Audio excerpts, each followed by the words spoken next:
You know their coffee order. You know which side of the bed they prefer.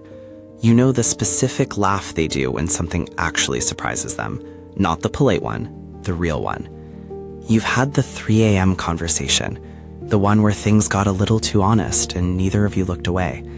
And yet, you don't know what you are. There's no word for it, no plan, just this, a thing that exists in texts and late nights and the particular warmth of almost.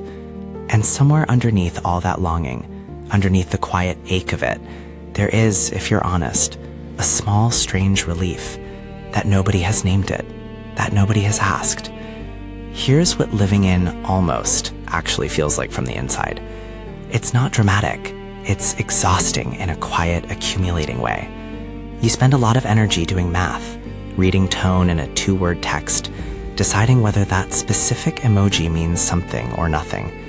You check your phone, not because you want a message, but because you need to know that the silence means nothing, that it's just silence, not withdrawal, not a signal, not the beginning of a slow disappearance.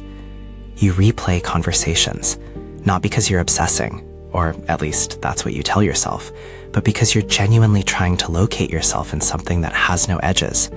And the hardest part? You can't even say you're unhappy, because there are real moments, real connection, real warmth, which is exactly what makes it so hard to leave and so hard to fully land. You're not in a bad situation, you're in an unclear one. And unclear, it turns out, is its own kind of heavy. If that's familiar, stay with me, because what comes next is the part that actually explains it. But here's what makes this harder. The almost relationship doesn't happen to you, not entirely. Some part of you chose it. Maybe not consciously, maybe not on purpose, but there's a reason ambiguity can feel like oxygen when clarity feels like exposure. Think about what a defined relationship actually asks of you. It asks you to show up fully and to be fully seen.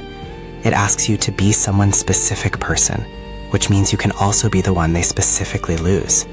That's terrifying in a way that's difficult to articulate, especially if you've already learned somewhere earlier in some relationship that mattered, that being fully chosen didn't protect you, that someone can know you completely and still leave. So somewhere in the architecture of how you relate to people now, a quiet rule got written. If it's never quite real, it can never quite end.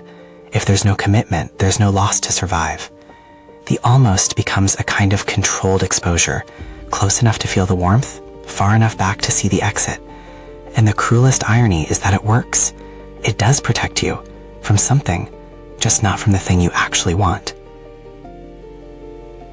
Here's the part most people skip, because here's what the almost quietly costs you, not in some abstract future self way, but right now in the actual present.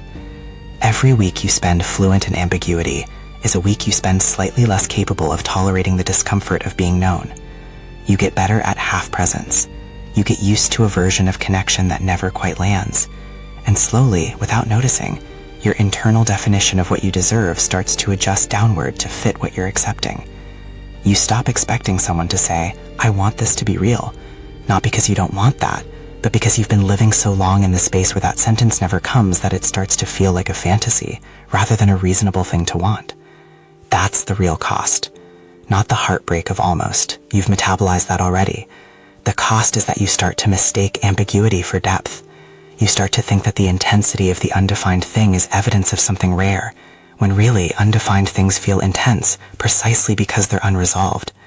It's not electricity. It's friction. The almost isn't a waiting room for something real. It's an agreement you keep renewing because somewhere along the way, you decided that partial was safer than possible. So what now? Not a complete overhaul. Not a conversation you have to have tomorrow. Just a small, honest question you can sit with. What would it feel like to want something specific? Not, "I just want to see where this goes." Something with edges. I want someone who says my name like they mean it and knows it. I want plans that don't evaporate. I want to stop doing the math. Because here's the thing about clarity. It doesn't require the other person to be ready. It requires you to be honest with yourself about what you're trading away by staying in the undefined. Not every almost is worth naming. Some of them end naturally when you stop feeding them ambiguity. And some people, when you finally say, "I need to know what this is," will answer you, clearly, without hesitation. And that answer, yes or no, will finally give you something real to stand on. The fear isn't that they'll say no. The fear is that they might say yes, and then you'd have to be in it, fully, with nowhere to hide. But that's also the only place anything real ever actually happens. You don't have to stop being careful. You just might be ready to want something you can actually hold.